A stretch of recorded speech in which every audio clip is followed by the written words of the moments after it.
Hi, my name's Tony Amore. Tony Amore.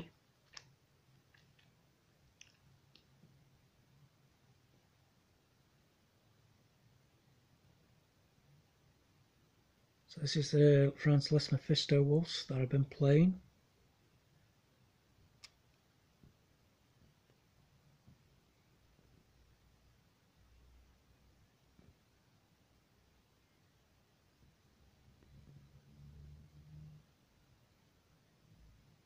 So this is the music to Franz Liszt Mephisto waltz.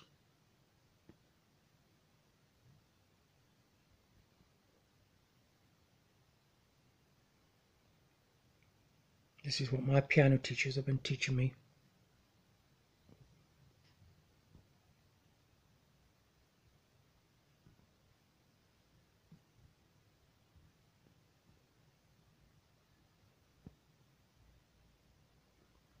So that's Franz Liszt music.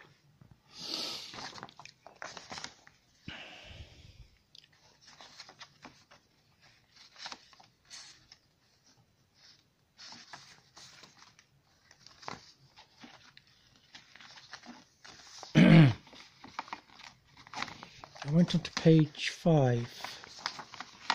Went on to page 5 of the Mephisto waltz. Franz Liszt Mephisto waltz.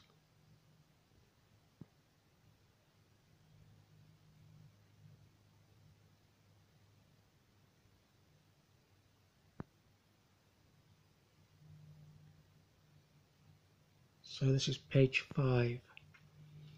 Again, left hand and right hand, and then putting both hands together. That's all of page 5 of the Mephisto waltz.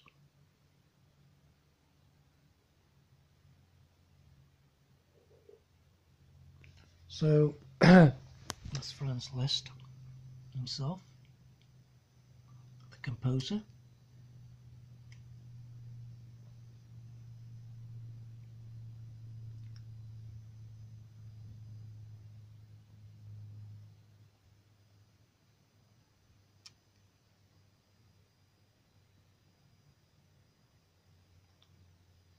That's Franz Liszt. So it's the art from the artwork of Vincent van Gogh. A very clever man, Vincent van Gogh. It's Dr. Gachet. He painted his psychiatrist, Dr. Gachet.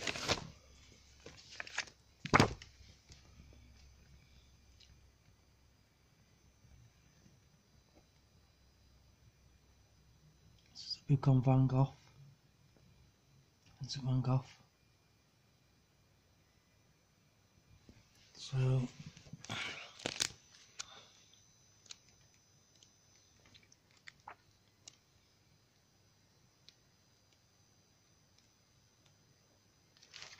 this is one of Van Gogh's work, Astoria.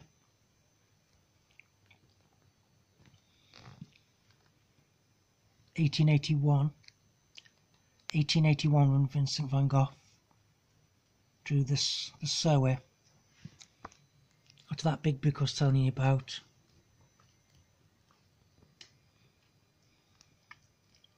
Where that man was nailed to the cross. After that book. So yes, this is the work of Vincent van Gogh. Genius artist.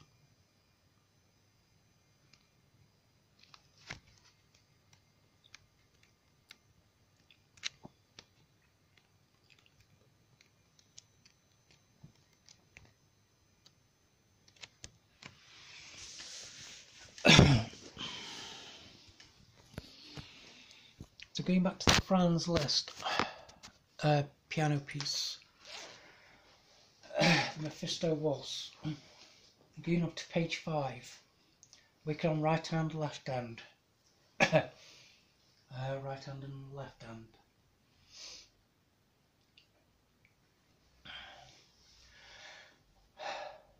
So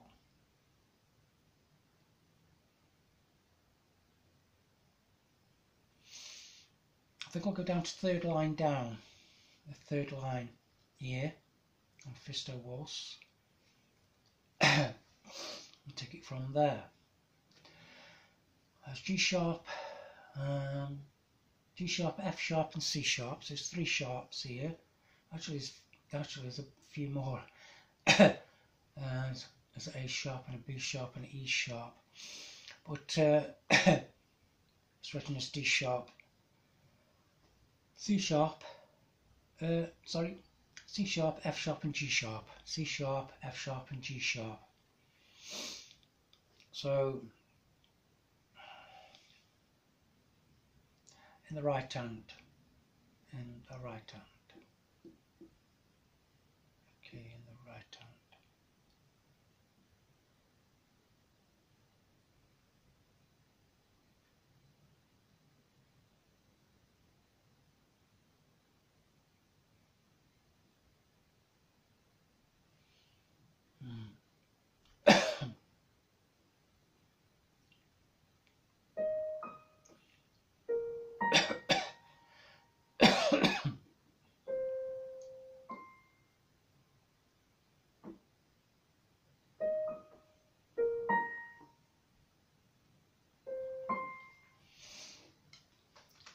That's the first bar. Second bar.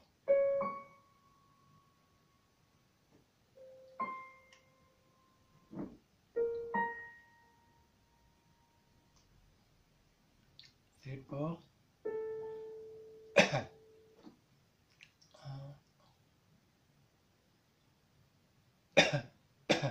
E sharp.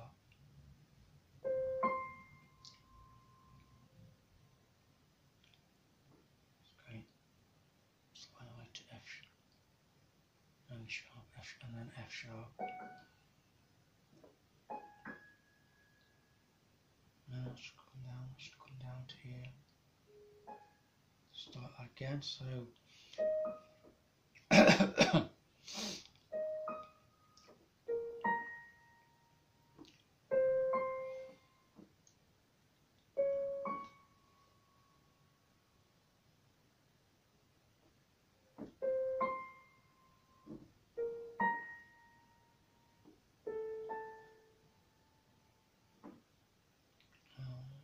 E sharp. That's E sharp and C. Sorry. Should come down now. And F sharp. Sharp. What are we now? Now we're on G sharp. E sharp. Which is F.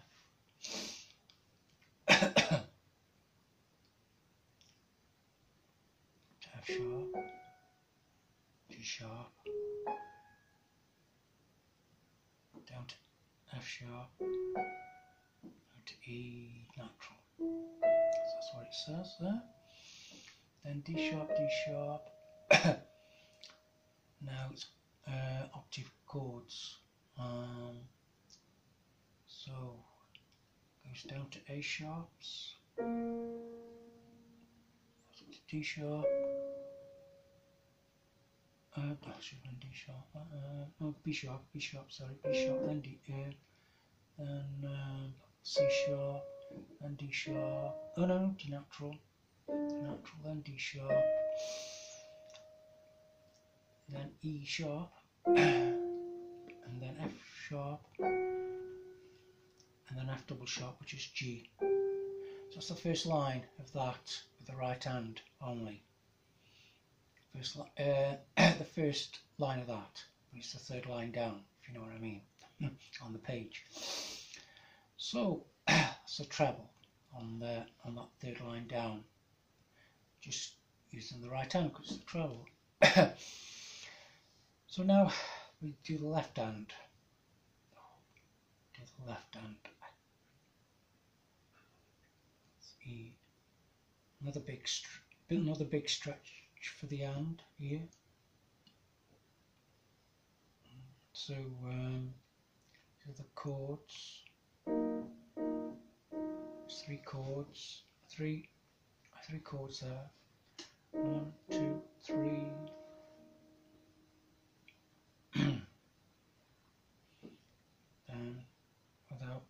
the end. And E sharp, D sharp and E sharp there, so change the chord there, that's 3 chords there, and it's back to the original one which you just had. The original one which you just had. And then it's completely different, then it goes down to E sharp, then it's G sharp, and then it's the same with the other 2 fingers. So it's just that on its own. And we've got a rest for 2, and then no rest for 3. Sorry, count to 3, and then we go down to A sharp. So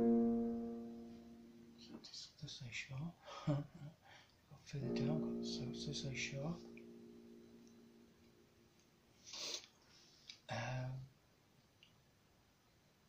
And then it's A sharp, B, C sharp, D sharp, oh D natural, sorry, and D sharp. Then E sharp. Then it's D, and then it's F sharp, and then F double sharp, which is G. That's the left hand there on that 3rd line down. Going to the next line, which is a 4. It's the 4th line down.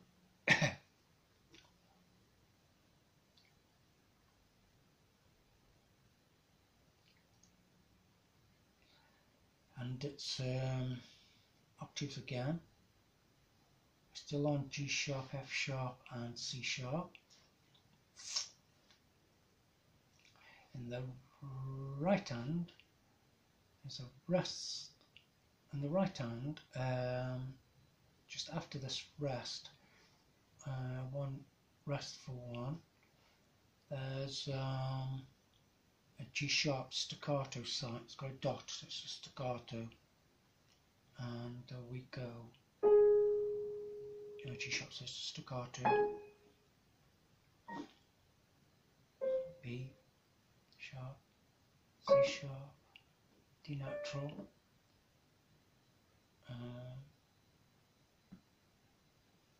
so I'm just checking that. Oh, sorry, that's the rest there. D sharp, octaves, and then go to E. E, that's E octave. E is staccato. Then we go octaves, F sharp, F double sharp, G, B sharp, C sharp, D, D sharp, and E right up the keyboard, and then 2 more E's, and then F, so F natural, F naturals, right at the top of the keyboard as far as you can go. Then he plays E, then he plays E. I think I'll play that with my 4th finger there. So it plays E, E, A flat,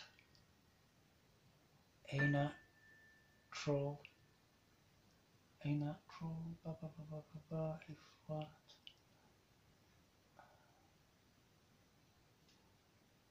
A, and then it's A flat, yes, A flat. No, that should have been C natural then, C natural. So again, so 2 F's, F, E natural, and then A natural, I mean A flat, F, then over with 3rd finger to C, C, and then A flat, and then E, 2 E octaves. Again, this should be staccato again, and then go straight back up to the top again. So that's the right hand of that fourth line down, going higher up in the octaves. So the first line started with a rest before you play the G sharp. Before you play the G sharp, so this is the G sharp, up to A sharp.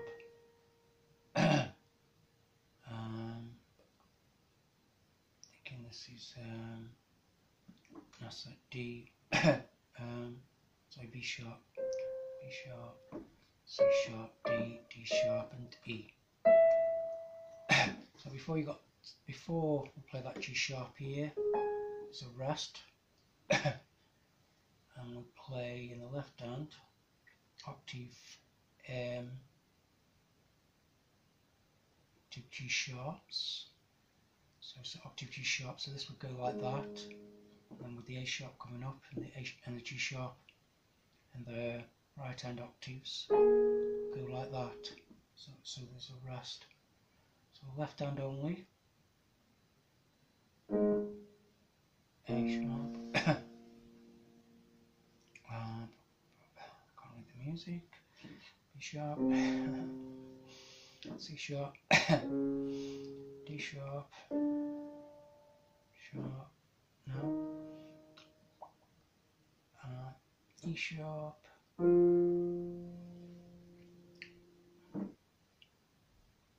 F sharp, F double sharp, which is G, and then it's changed to treble now, and the treble goes up to G sharp, which is basically just about going up the same again. So it's A sharp there, B sharp here,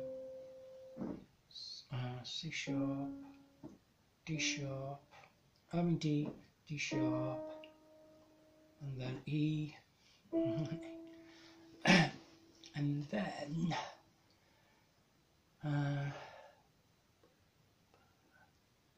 go to E sharp, 2 sharps, and then it's F sharp, and it's FF fortissimo.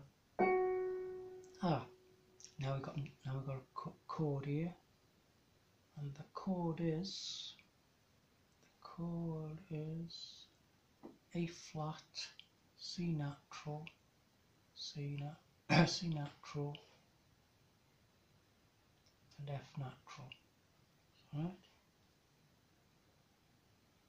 F natural, yes. So that's so you got that going on, and then we go down. We're in treble now. Yes, we're in treble. So, oh no, we're not. No, we're not in treble. Okay. So that means that was wrong.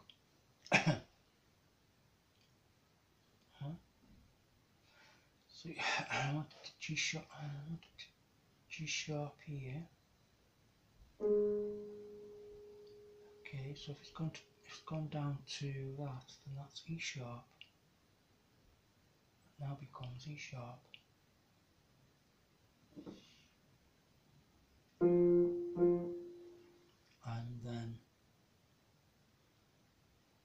that is A sharp. Yes, because it's coming down. And it says A flat. Okay, interesting that. And then it's A flat again, C and F.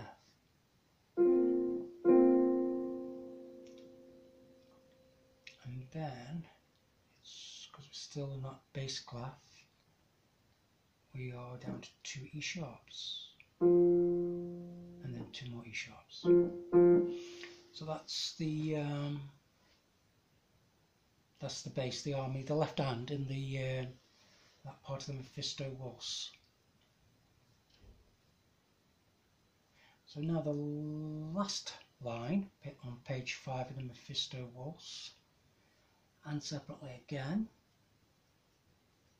It's a octave 8 sign, which is 2 Fs.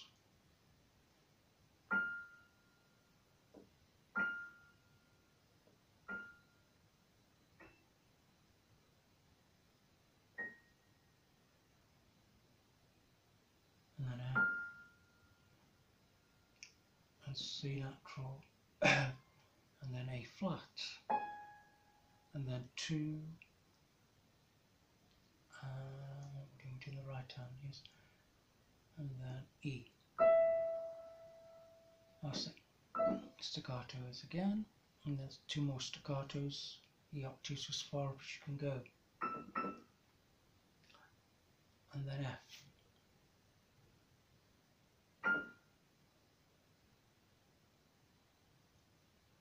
C, A flat, come down, F, and then C, and then A, and then octave F, octave Fs, C, A flat, F, back up to C and A flat, octave Fs,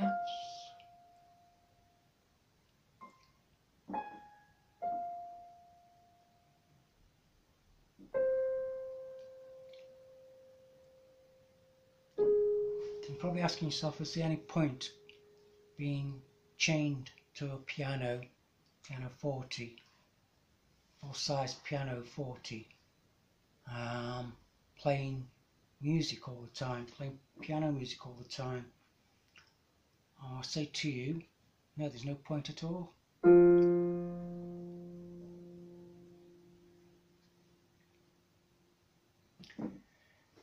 But it keeps me out of the rain, so that's the main thing, and the snow and the ale and all that.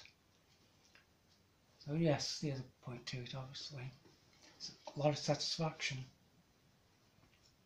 So that was all, except for the, that's all page 5 except for there, just this bass here, this bass line.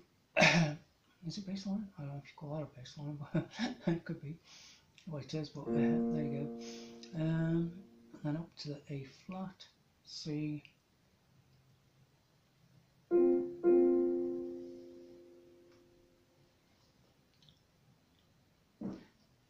then E. To check now, has it changed? No, E staccato, staccato there, and then an E on its own, and then another staccato. Then back down to A flats, then up to A flat, C, and then again. Oh, hang on, no, this changes. That's the actual sign. And then, still on the bass clef, so I'm looking at bass clef notation. We have A flat, C, A flat, C, and F. It's quite dark. And then we have, we go back down further, right down to the bass, right down to the bottom of the keyboard. And we have F,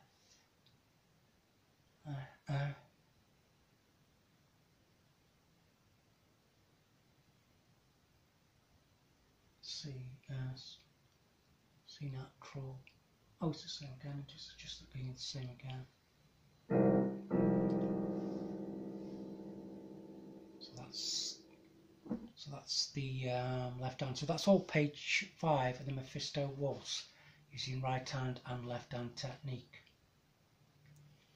The other bit I wanted to work on for the Mephisto Waltz was this bit, playing hands together. Can find it. Was this bit here.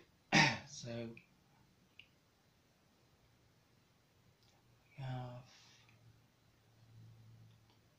we have this here. So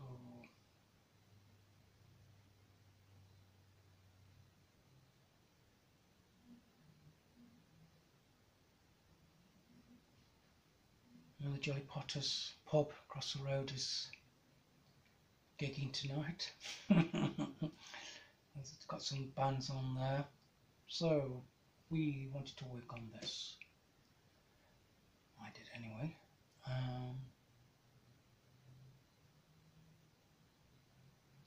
Some G, so I'll be natural. So it's this bit that I wanted to work on. I go and then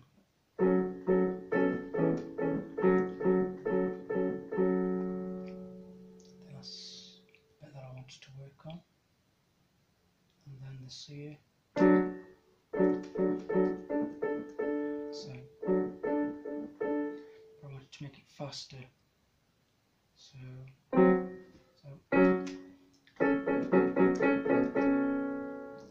making sure I'm hitting all those keys, because this is a massive stretch here. So then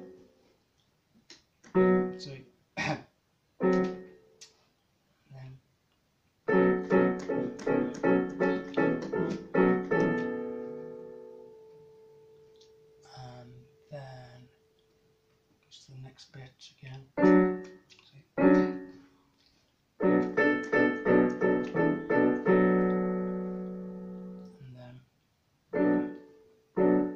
And then again.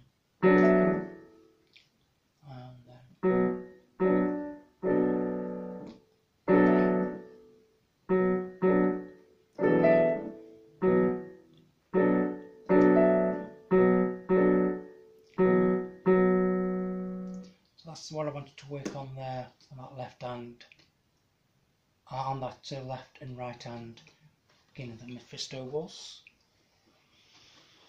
So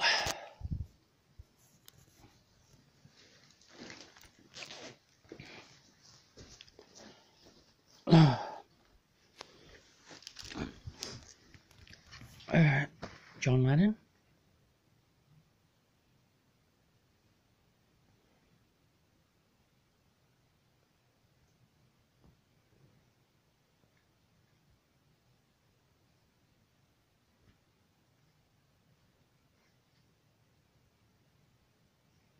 So, I'm a big fan of John Lennon. Big fan of lots of people, really. Not everybody. Certainly not everybody in Stoke-on-Trent, Staffordshire. So, some people, yes, but not everybody. This is John Lennon with his guitar and his bird.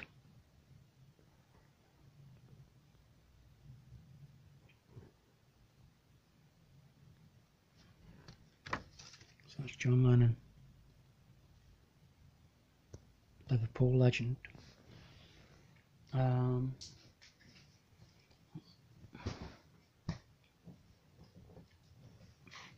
then this is Renoir. I love Renoir's artwork. Contemporary of Vincent van Gogh, Vincent van Gogh.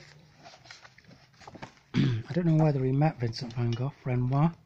They were alive at the same time in Paris, France. But Vincent van Gogh would have heard of Renoir. So this is the artwork of Renoir. I would imagine you could have probably bought this Renoir because in those days it was the French franc. You'd have probably picked this up for about 50 to 150 francs. Maybe more. I think probably 400 francs. Yes, 400 francs, I think. French francs you would get. Maybe even 1,000 French francs, which is even more in his own lifetime, which is probably equivalent of £1,000 today, which was a lot of money in those days. But Renoir struggled a lot before he started to make any money. Anyway, Renoir, all the Impressionists did, artists. So £1,000.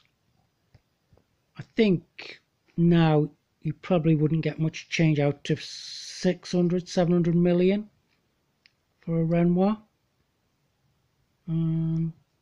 Probably pick some up quite cheap for 250 million, £250,000 for a Renoir, £250,000 or €250,000. So this is Renoir's work, paintings. I think painted in oil, 1879. Young woman sewing. So it's in a private collection, oil on canvas.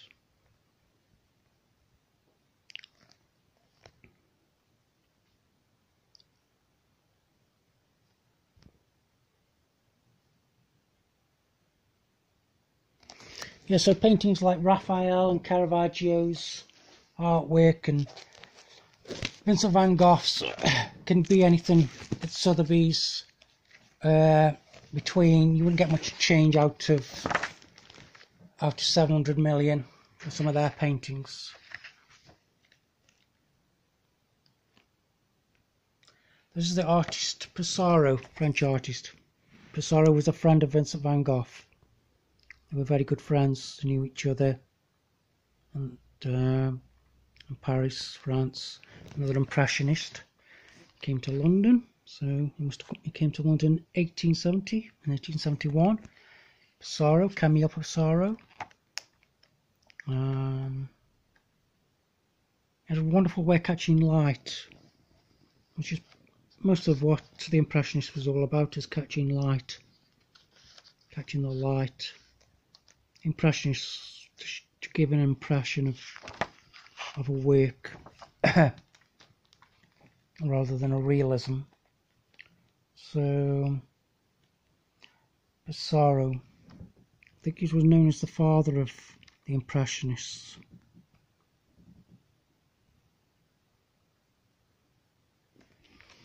Like Vincent van Gogh, Paul Cézanne, he was largely ignored, Paul Cézanne, during his lifetime in France.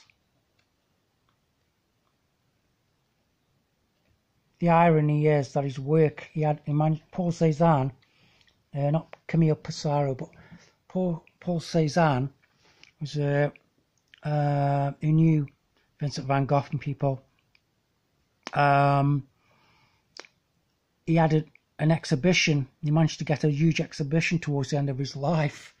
So he worked all his life, and then he got this huge exhibition in Paris, France, and he didn't go to his exhibition.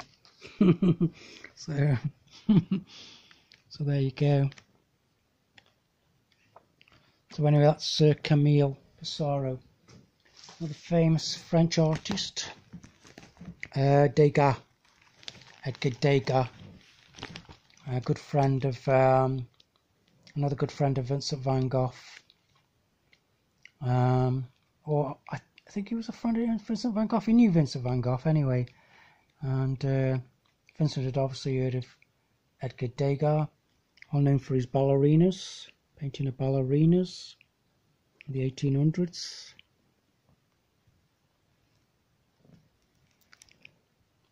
This is one of his most famous paintings.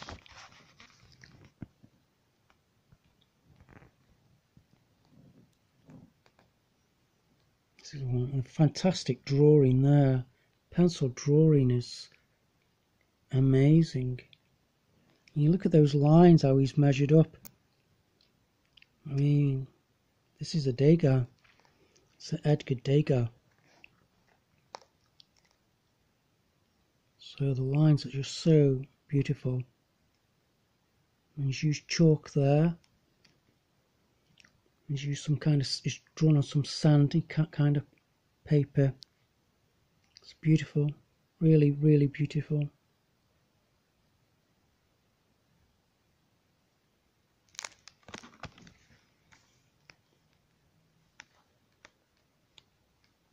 So yes, Degas Great musician. A brilliant artist. Sorry, just looking at this picture of a musician. He's just played a violinist. He's drawn. It's a violinist.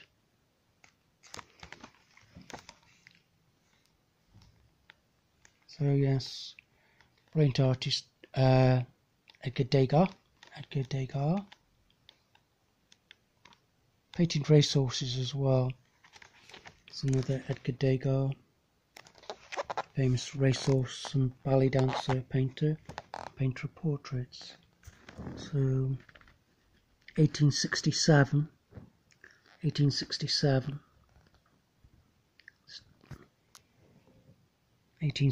and 1867. Between the years 1860 and 1867 he did them. So that's the work of Edgar Degas.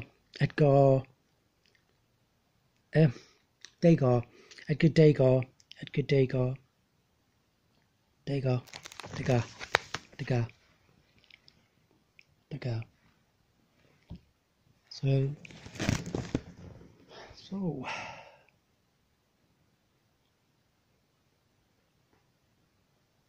one of the most influential, powerful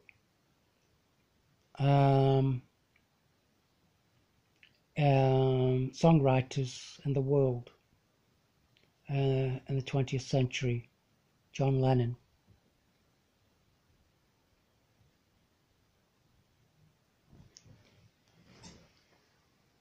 And he's another John Keats, the poet, amazing poet John Keats. Died very young. I think he was 24 when he died. Died in Rome, Italy.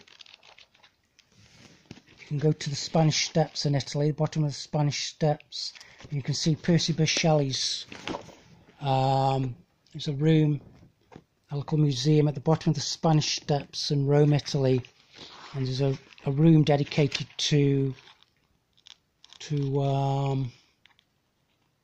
Bysshe Shelley and John Keats, the 1820s poets.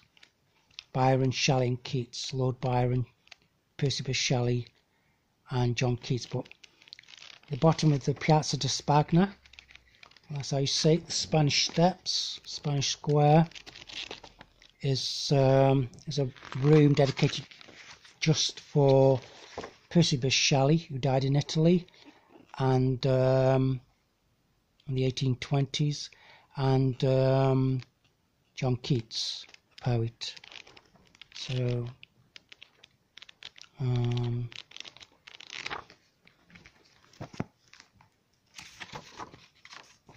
what Ludwig van Beethoven was to music, John Keats was to poetry.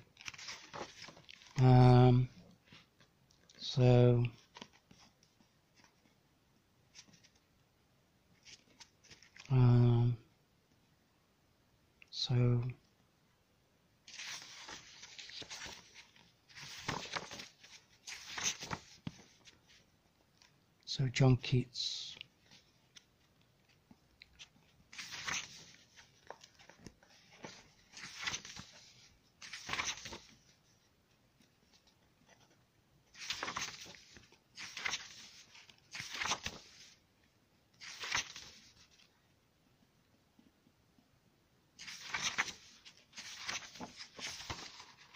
Trying to find some poetry in this big book, but I can't seem to find any.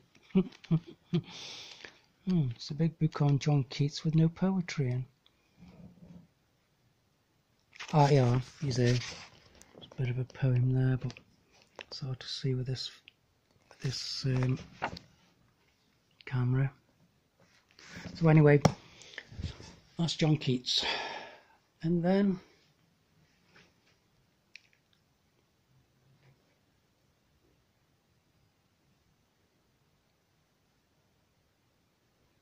I think that's it from Tony Amore. Just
And this is my artwork.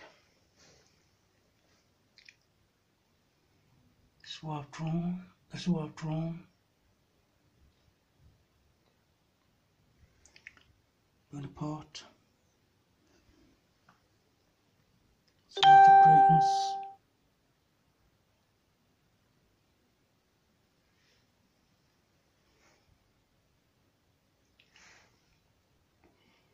So this is Bonaparte, Napoleon Bonaparte, I've drawn.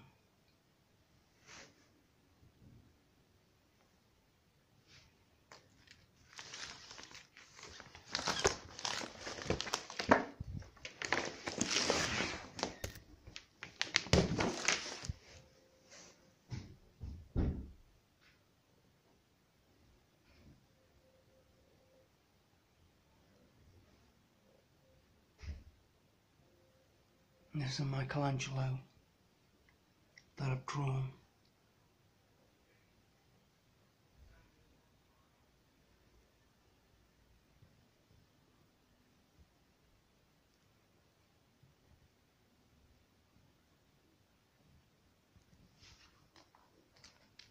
This is Michelangelo that I've drawn. Caravaggio.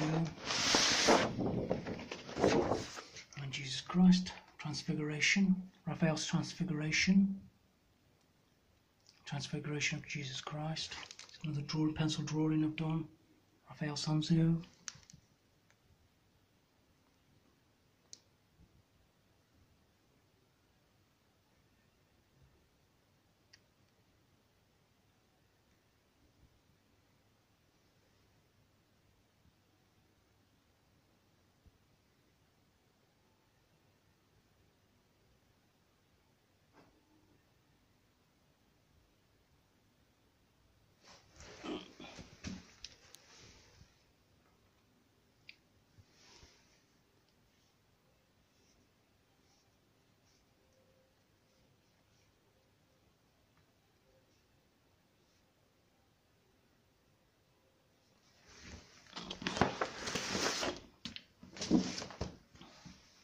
Caravaggio drawn.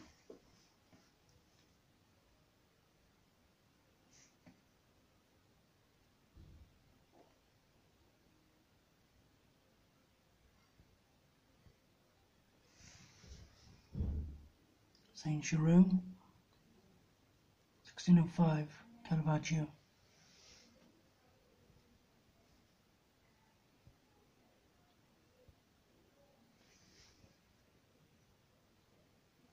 I've drawn in pencil.